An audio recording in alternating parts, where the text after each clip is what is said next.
Hello, it's Doishi here again with another video, and this time we've got something a little bit special. So hopefully by now you would have watched my match league review, my partial league review with Kai Sawatari. And what you might have noticed is obviously that was only 4 matches out of a total 5 within the league. Now the 5th match was something a little bit special. Where I actually encountered the mirror, and it wasn't just the mirror against anybody, it was the mirror against one of the lovely people from the Doomsday Discord who is constantly streaming on there, none other than Mr. Bumpy himself. Bumpy, hello, thank you for joining me. Hi, thank you for inviting me. Yeah, so I thought, seeing as, we've got a mirror between two people who know the deck pretty well, and it was a very interesting set of games, and I've got the luxury of being able to contact my opponent. We thought we'd have a chat and walk through it from both perspectives, both in terms of the differences in deck building and also in terms of the differences in sort of play style as well. So yeah. So Bumpy, what were your thoughts on what are your thoughts on the deck at the moment? Are you enjoying it? I've been enjoying it quite recently. It just sucks when you have to verse Delver with Ragavan or any other Ragavan decks, as everybody knows who plays Doomsday. It's just really hard, and you have to get really lucky to squeak out a win. Yeah, for sure. But almost every other matchup is favorable, or at least 50-50. So I find it a really good deck to grind on. Oh, It's interesting. that 4-1 deck. Yeah, I can relate to that for sure. So, what we'll do then is we'll quickly have a chat about the respective lists we ran. So, obviously, I've introduced my list, the 4-color turbo list, in previous videos before.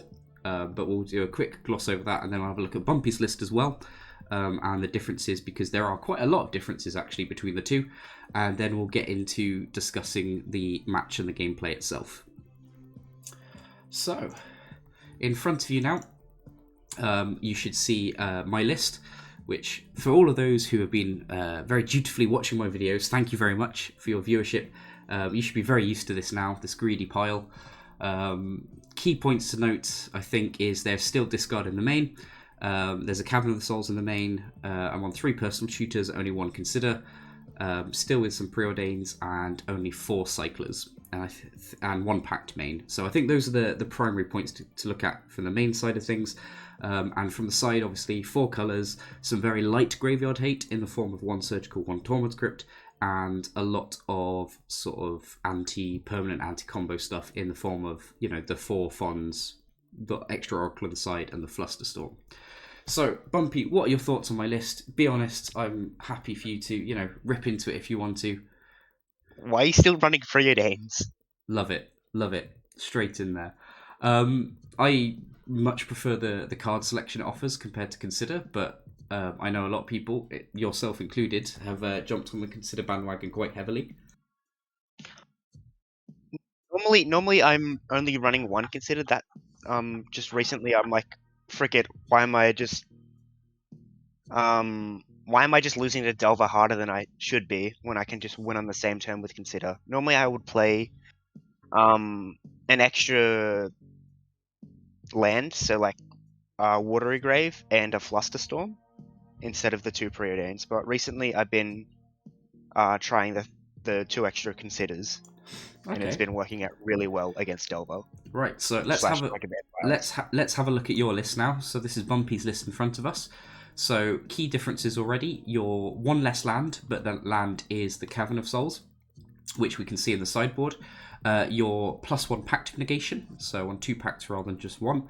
No discard in the main, but you do have a couple of discard in the side. 3 Personal Tutors still, 3 Considers, as we just talked about. 2 Oracles in the main, and up to 5 Cyclers as opposed to my 4. So, as you say, what is the aim of this list? What is your, why did you pick this style of list? To not lose to Delver as hard as every other list. And what about this list facilitates that plan? Well, if you wanted to lose even less, you could put the Cavern in the main, but you would have to take something else out.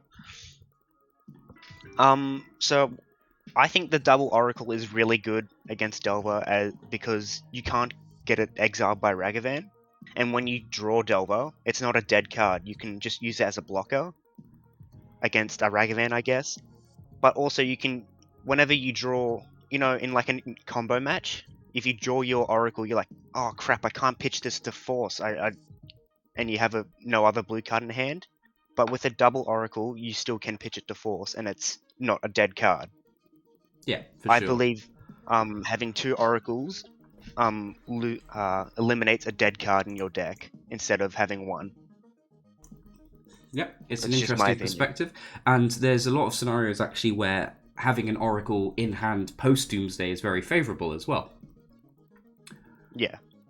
Because it means there's one less card that you have to put in your pile, and it opens up an additional flex slot for, say, more interaction, and protects it from, certain effects, like we said, Dash Dragavan if you have to pass the turn against Delver or similar.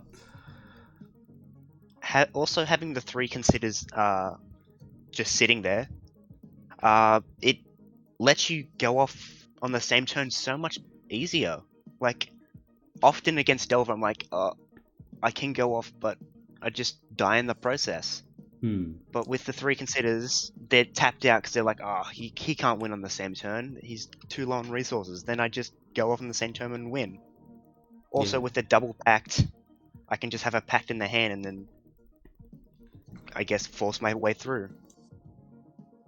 Yeah, so it's a list really built for speed and aggression. In a lot of ways. Also, fun little thing in terms of post-board games, which I've noticed with Consider, especially against some of the fairer decks like the white decks with Deafening Silence, it allows you to more consistently utilize spells in your opponent's turn as well. Do you find that coming up at all, or often? No, I approach the matchup differently. Oh, okay, interesting. Right, so we'll look to the sideboard now. So, same as myself, you've got 4 Force of Negation in there. You've got 2 pieces of Graveyard Hate in the form of 2 Leyline in the Void. You've got the Massacre, and you've got a couple of Red Blasts as well. But the difference is you've got a couple of discard spells here, a couple of Fatal Push, and obviously your Cavern. So, what made you want to put sort of these particular things in there? The Fatal Pushes are mostly just against Delver on the draw. Oh, interesting. And every other creature deck. So on the draw, they're just putting out really cheap threats, and you have to basically remove them straight away. Otherwise, you get buried in card advantage. And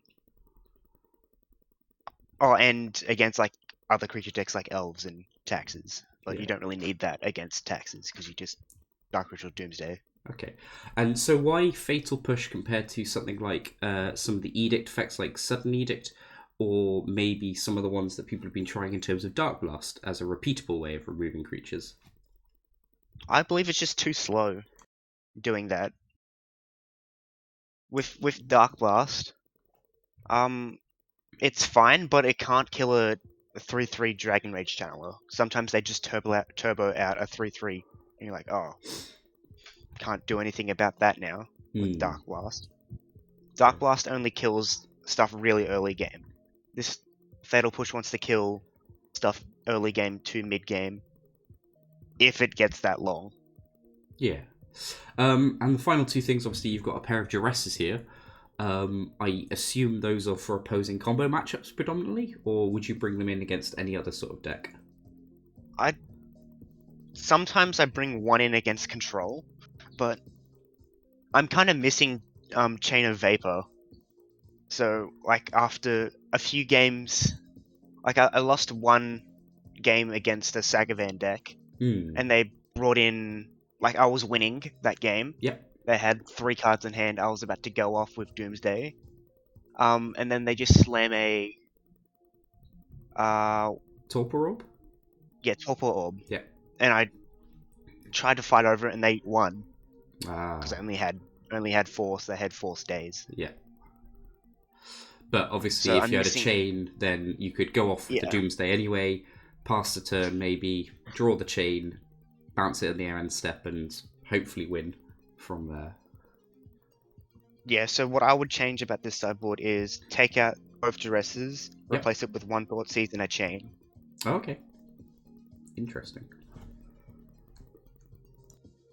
Right, that's about it. Yeah.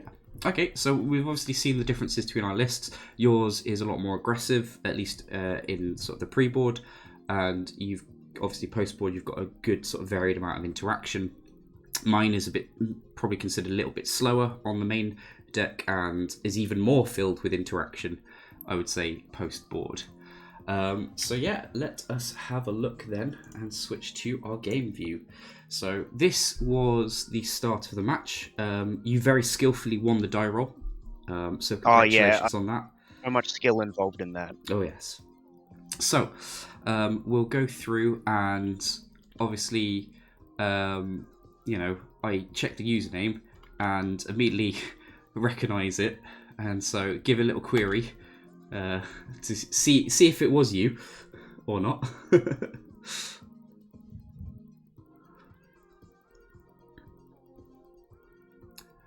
Whilst also mulliganing here and deciding to keep. So, whilst you say hi both in the text chat and on the call here, what was your opening 7 like?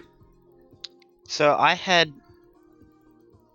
Personal Tutor, Dark Ritual, Thoracle, 2 lands, a Petal, and a Street Wraith. So instantly thought, oh, this is a great keep against the mirror. Yep. But there's interaction, so do I either try and squeak out a win, just like right now? Yep. Or do I wait to see what type of hand my opponent kept? Yeah. I chose to wait. And I guess we'll see what the rest of the match holds. Exactly. And likewise, as people can see, my hand was also very strong. Not necessarily so much in the mirror, depending on what your opponent keeps. Also with Personal Tutor, some cantrips, which includes a Brainstorm, a Dark Ritual, and a Petal, which means I have a guaranteed unprotected turn 2 kill, which I'm assuming is not going to work because, as you say, there's probably going to be interaction involved.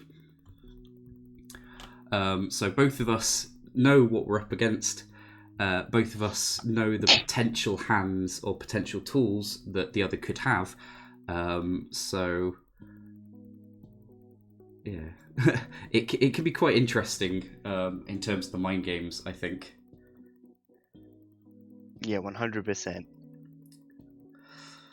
So obviously you on the play elect to go first, and first thing you do, which I totally agree with, in pretty much any scenario where you have it in your opening hand, you don't have Doomsday, you do in fact just cast Personal Tutor, grab Doomsday. Yeah.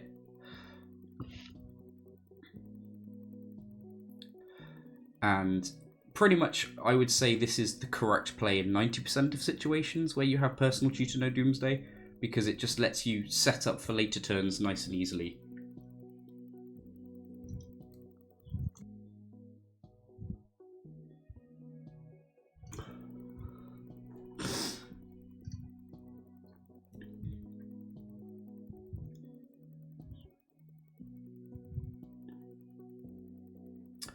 Yep.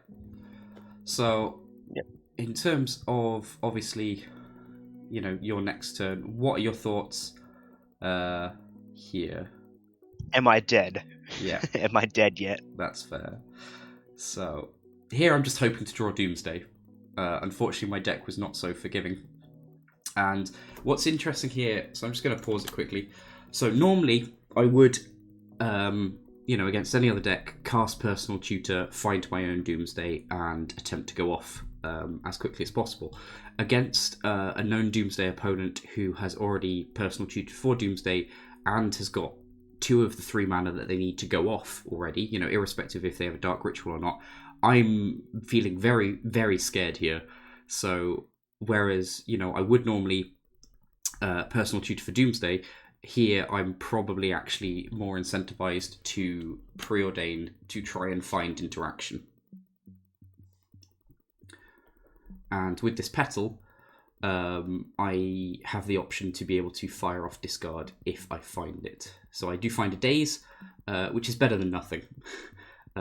So put that on top and pass the turn. So, do you remember what you drew for turn? I drew a Doomsday.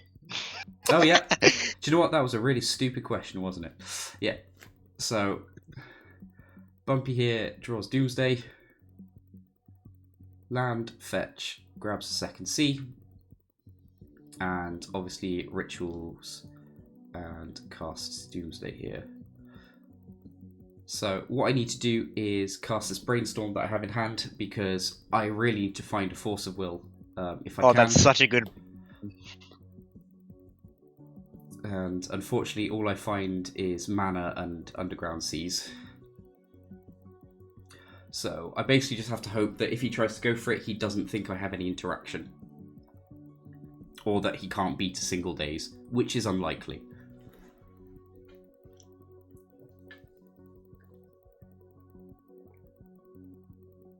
So the pile I chose, if I remember correctly, was Street Wraith, Edge of Boredom, Street Wraith. Yep. Into Pact of Negation. Yeah, so obviously, for those of you who remember, Bumpy did have the Oracle in hand already.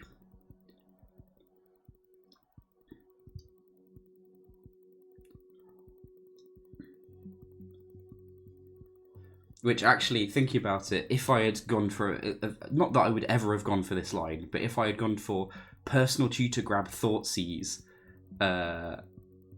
try and draw... Like, say I found another cantrip, which, you know, I know I wouldn't, but, you know, that would have been No one in funny. their right mind would ever go for that line. No. For that line. So, yeah. He just goes for it here. Excuse me. And I'm just praying that this daze will get there.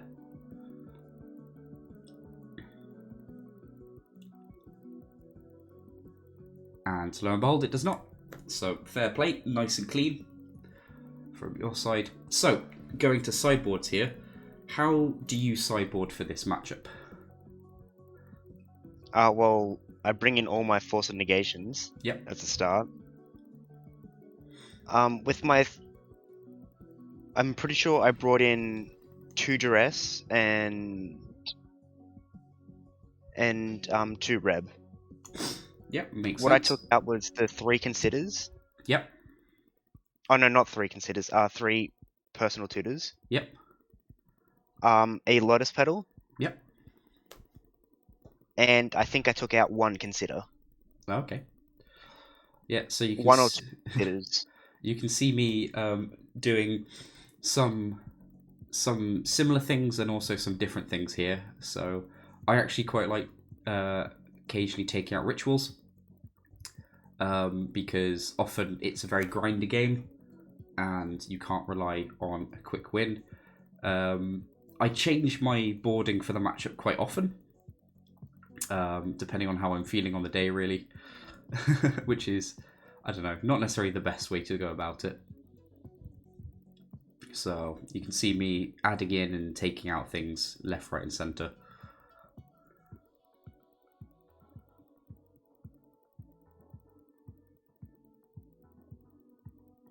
But basically the aim of the game is to maximize your interaction, I think, is the agreed way of going about it. Yeah, 100%. If you don't have the interaction, you just lose. Yeah. Oh, and I also assume you bring in Cavern as well?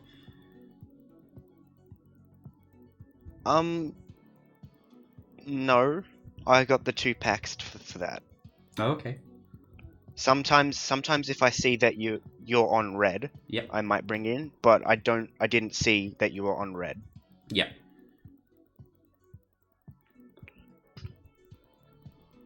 And if I do see, I just take out a pact. Yeah. Okay.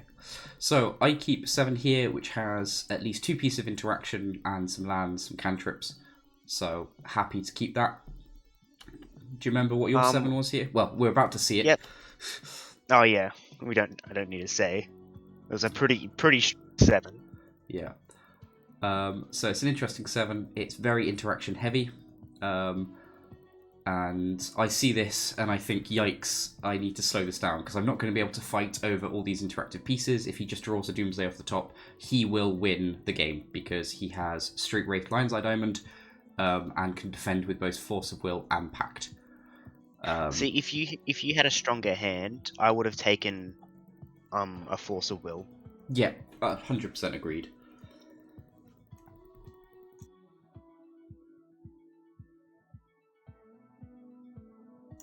So, obviously, you know, I fire off the Duress, pass, take the ritual. You play land, go. Do you remember what you drew at all? It was a Force of Negation. Nice. So, lots of interaction in the matchup. So here, I'm just going to cast this Preordain, see what we find, and we find another Force and a Ritual. So I keep the Force, tuck the Ritual away, because we're in full control mode here, at least for the time being.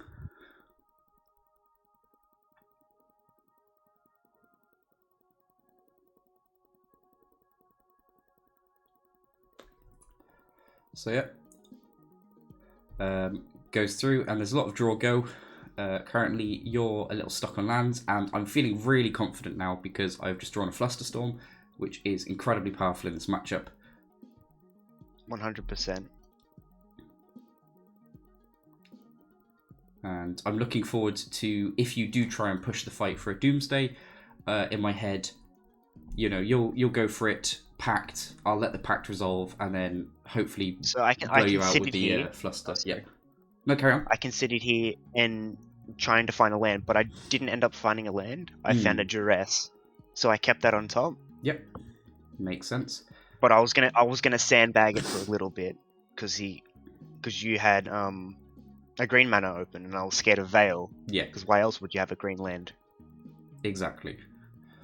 And so I sandbagged it for a while. Yeah. Oh no, I didn't. No, this must have been another Duress. Okay.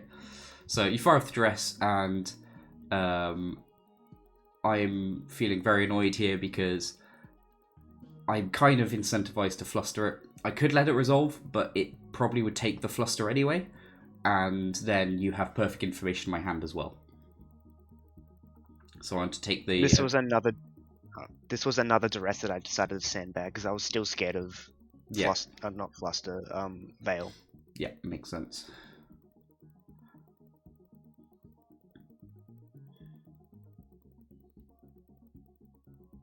Okay, so after that exchange, pass back. And I'm loath to throw this Brainstorm out if I don't have to. And I end up drawing Ideas Unbound. So I just throw out Cavern of Souls. Just because it pays for Daze mana, if nothing else. And preemptively put it on Wizard. I'm not going to put it on Wraith, which, you know, many people might do in the mirror. I'm going to stick to plan A for as long as possible.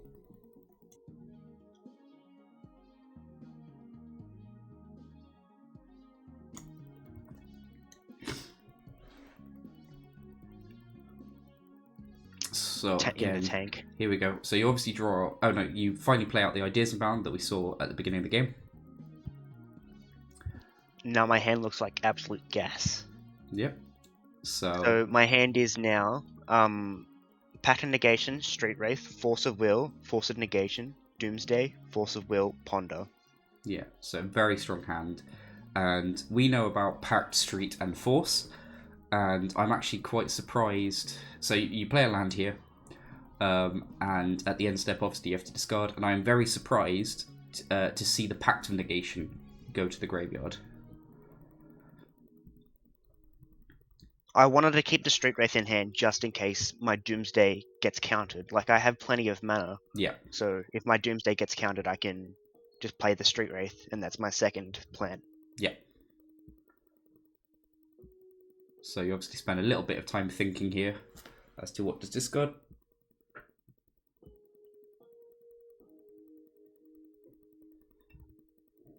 And we see Pact, Ponder, Force go down, which is very scary to me. Very scary.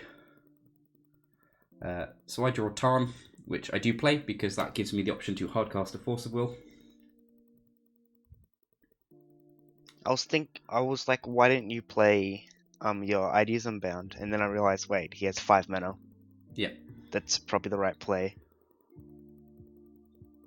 So you play another land, start fetching up, and here you're just getting, your 3 Cs to be able to jam out Doomsday.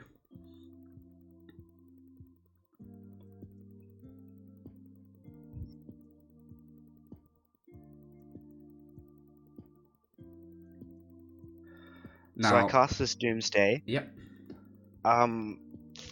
Expecting it to get countered. I was really thinking if I wanted to fight back there, but I was still so scared about Veiler Summer just blowing me out. Yeah. So I just Likewise, passed. I was. So, I said I had 5 mana for Force Will and then end up not hardcasting it. It's because I was just so scared about Daze and getting blown out by that. So, yeah. So I finally draw some more blue spells, do a bit of cantripping, hold up Force Pitch Force, and decide to go on the lookout for more cards. Now here is an interesting point. So I ponder and I find Doomsday Petal C. Now I'm just going to quickly pause on this because I want to explain my reasoning. So in this I've got 2 options, which is 1, keep say Petal, draw Petal for turn, for example, or Underground Sea for turn, keep Doomsday on top, and the next turn draw Doomsday, cast Doomsday. Now, the problem with this, in my mind, is Bumpy just cast Doomsday and just let it resolve. I know that they threw away Pact of Negation, and I know they've got Street Wraith LED up. So if they have Street Wraith LED plus another Doomsday and a protection spell for that Doomsday, I'm absolutely boned because I can only throw 1 interaction spell against their 1 Doomsday, and then if they have like a Reb, I just lose. So in my mind, I don't have time to keep this Doomsday. I have to find more interaction and, more defensive spells, or, best case would be like a Thoughtseize or something. What are your thoughts on this scenario? Do you think my reasoning is good, or do you think I was maybe being a bit too conservative here? I would have just it's a bit iffy. Right here I would have just topped the Petal and then Doomsday underneath, and then pass the turn and tried just cast Doomsday just to be threatening. Yeah, so you wouldn't worry about your actions. So from my view, my opponent's actions at all here. No, I think my casting Doomsday is better than fighting over a Doomsday. Yeah, for sure. In any sort of scenario with combo decks, the proactive player trying to initiate the fight is always at the advantage. So that does make sense. Okay. So how did you stack your Ponder again? So I just stacked it randomly and then I shuffled. Because okay. I didn't want to be in the scenario where I have to defend. I'm relying on this Doomsday and I've got 2 dead draws in the form of the mana. And I do in fact pick up a Daze for my troubles. That was a pretty good shuffle then. Yeah, quite lucky.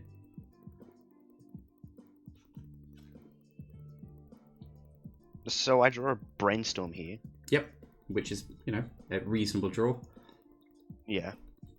So what I get off the Brainstorm is a Deep Analysis, a Misty Rainforest, and a Thoughtseize. Yeah. I decide to put after a while of thinking, I decide to put back my Force of Negation and my Thoughtseize. I'm like, cast the Deep Analysis. Yeah. So this is an interesting exchange, and I think it goes to show just how deceptively powerful Deep Analysis is, especially in the mirror. Not just in the corner cases where your opponent has Doomsday passed and you can, cause them to draw out. But in the fact that, it is a very strong card. There's a reason a lot of EDH decks still run it. Because drawing 4 cards for 6 mana, very powerful. Very, very powerful. Yeah. So obviously you run it out, and in my mind, I'm like, okay, what's he casting? Deep Analysis. Great. I'll hopefully be able to, daze this, and he won't be willing to crack LED and pay. Why do you and think then I wasn't flashback. willing to crack LED? Well, because in my mind, from my previous thinking about, you having jammed, let resolve, and then done some other things, that you had relevant cards in your hand. But I guess the fact that you have this street race cycle as well is very potent, because it means that you can accrue at least one of those cards back after you've cast this Deep Analysis twice. Yeah. So this exchange goes horribly for me, I think, is the the main point.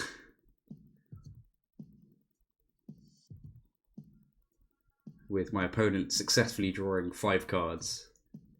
It's pretty good. Drawing 5 cards in one turn is pretty good. Yeah. And there's no point of me trying to cast these forces on this Deep Analysis because of the flashback. At least in my I did mind. end up... Yeah.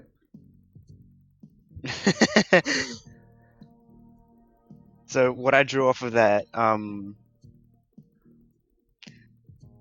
the Deep Analysis was Dark Ritual, Daze, Brainstorm, Force of Will, Cavern of Souls. Yeah, so you did bring the Cavern in. Yeah.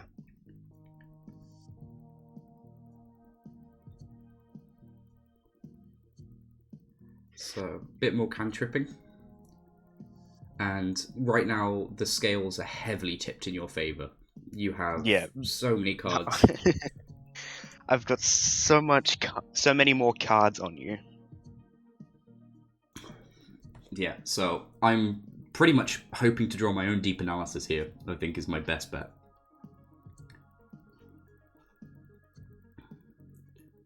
And after that second Brainstorm, my hand looks like Daze, Force of Will, Force of Negation, Street Wraith, Pyroblast.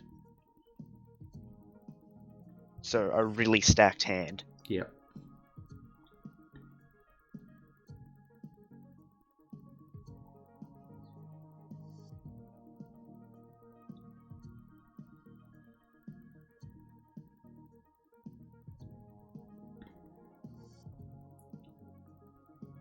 So I draw a Ponder, which is really nice in my mind. Cast it, and what did you find off of the Ponder? I think I don't find anything, because I believe you get very aggressive. Well, I think quite rightly you trade 1 for 1 here. So yeah, you're super ahead. You've got cards that let you go 1 for 1. I completely agree with you. Just doing that trade there, just stopping me from being able to find or do anything.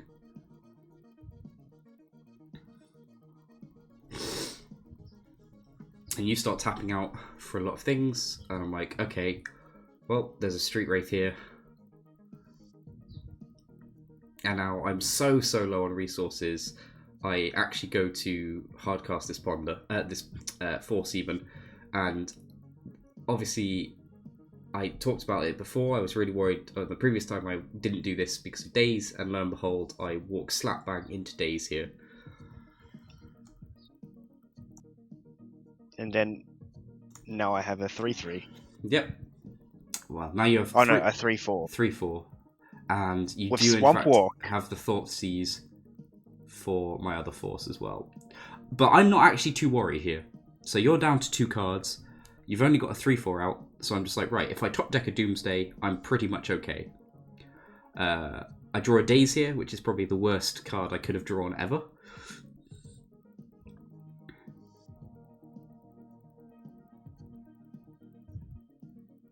It'd be pretty funny if you drew your own Street Wraith. Yeah. You'd probably win the race if it resolved. Yeah. I think I do draw one eventually, but by that point it's too late.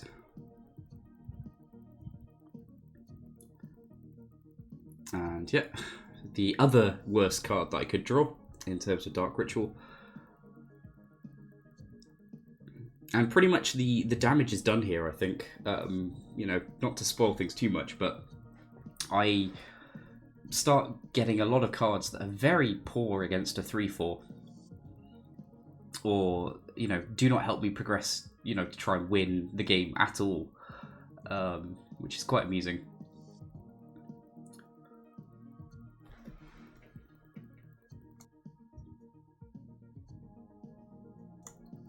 I had quite a large amount of counterspells in my hand that I could hard cast because of all that mana, and I also had a Dark Ritual in hand. Yeah, so the Cavern of Souls now comes down for you, and you are and I'm firmly... a Chad, and I named Wraith. Yeah. Obviously the superior naming in this matchup. I believe it is. Mm. Like, if you just draw into your Cavern of Souls, I believe naming Wraith is better. Yeah. And as you can see, I just keep drawing more counter magic, which would have been great, say, 4 turns ago. If I were to ever cut a Cycler in this matchup, it would be instantly Edge of Autumn. Yeah, for sure. That's the same with most other combo matchups, apart from Storm. Yeah. Because life total doesn't matter. You're dead, and you're not dead until you're dead. Against most other combo matches. But yeah, by this point, the game is effectively over. The fact that Bumpy hasn't been casting spells means that he is drawing interaction. Otherwise, any cantrips that he would be getting would be finding probably more interaction, most likely. Whereas I'm drawing nothing but interaction, but nothing to do with it. The turn after the creature resolves. Exactly. So here's the final turn where I could get something, and I do in fact find the Street Wraith whilst I'm at 2 life. So you should have cycled. I did. I was considering. It's the correct thing to do. I was considering how much I could showboat by casting ritual, casting ritual, phoning it, dazing that, forcing it, and then cycling Street Wraith. And then I decided to maybe not waste your time.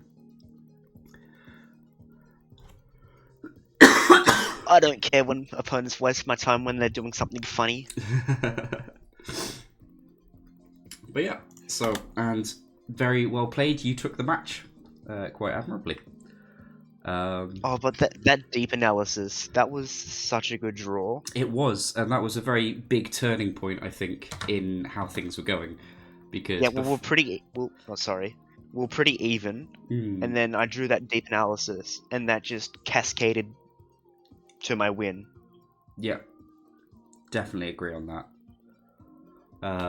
So yeah, and game 1, like I put it in the chat there, and I did say it to you sort of after we played as well. But how much do you agree of my sentiment of the dice roll partially or quite heavily decided game 1?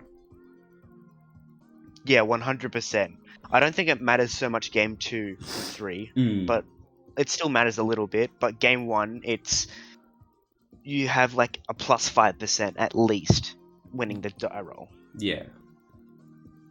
But no, it's a matchup I absolutely love. I really enjoy playing the mirror. I don't know about you, but it's one of the more interesting matchups I think that you could mirror with. I believe it's fun. It's a lot better. It's like, I believe it's the most 50-50 matchup because it is 50-50, but it's also quite a skill-intensive matchup, knowing when to go off, reading what your opponent has in hand. So I was reading your hand incorrectly game 2, but I got lucky, so it didn't really matter. I thought handbagging a Veil for such a long time. Yeah. Waiting for me to go out all in on a Doomsday, and then you just Veil a Summer. And then I sit there and cry. So I could have forced through that first Doomsday that I cast, but I got scared. I want to get blown out by a Veil of Summer. Yeah, makes sense. And that's another advantage to why I pitch cast as opposed to hard cast that force. Yeah. Like, why else would he be holding up a green source for that long. Yeah. If you were to hardcast that force, I would have forced back. Okay, interesting. And the game would have taken a whole different turn of events. Yeah. Yeah. No, that is. So that is one small play can really change up the whole game. Yeah. Just the way that you cast a counterspell. Yeah. But then I duress you. Oh no, then I thought siege you, like, oh, I could have just won. Yeah. Yeah. So Ages ago. it's I love it just because of how much interaction there is. So I've written about this on the wiki before in an article, but I think the Doomsday Mirror boasts one of the highest densities of interaction across the two decks on average of any matchup. And it's interesting because it's often a mix of interaction. So obviously you've got pitch counters, you've got proactive discard spells, you can have conditional spells, Fluster, Pyroblast, Veil sometimes, even like Silence and Orim's Chant for the White Splash. So it gets very messy very quickly. Have you been looking at the recent Doomsday trends where people are playing Profane Tutor? I have, yes. For me, I love the concept because I think the design of the card is really cool, and I did pick up a couple like when it was first spoiled in Old Border for casual play. But yeah. I think for my personal preference in terms of style, I much prefer Personal Tutor for the speed it gives the deck and the fact that it, finds excuse me, finds some of the, important tools, both edge and discard. And also the fact that it is blue. It pitches to force as well. Yeah, I didn't find I played it at a local FNM, and it just didn't feel as good. Like any other time that you had it not on turn 2, it just felt like a really bad card. But when you had it on turn 2, it was so good. And it's one of those interesting cards where you always want it on turn 2, so you want 4 of them in your deck. But you never want to see it beyond turn 2, so you do not want 4 of them in your deck. Yeah. It's just a really hit or miss card. And it's very much geared towards a different style of play. Yeah. Plus, you have to build a completely different deck around it. You have to build a slower, more controlling Doomsday deck. Yeah, normally involving multiple basics. So that's actually one thing that we didn't touch upon on your list. You don't run the basic island, whereas I do, which I know a lot of people are on 0 basics these days. Do you find you miss it ever? No. Fair enough. I really don't like having the basics because it makes casting Doomsday so much more hard. Yeah. I struggle to put the volcanic island in the main. Oh, okay, yeah. So I'd probably just run another like water grave instead if I wasn't splashing another color. Makes sense.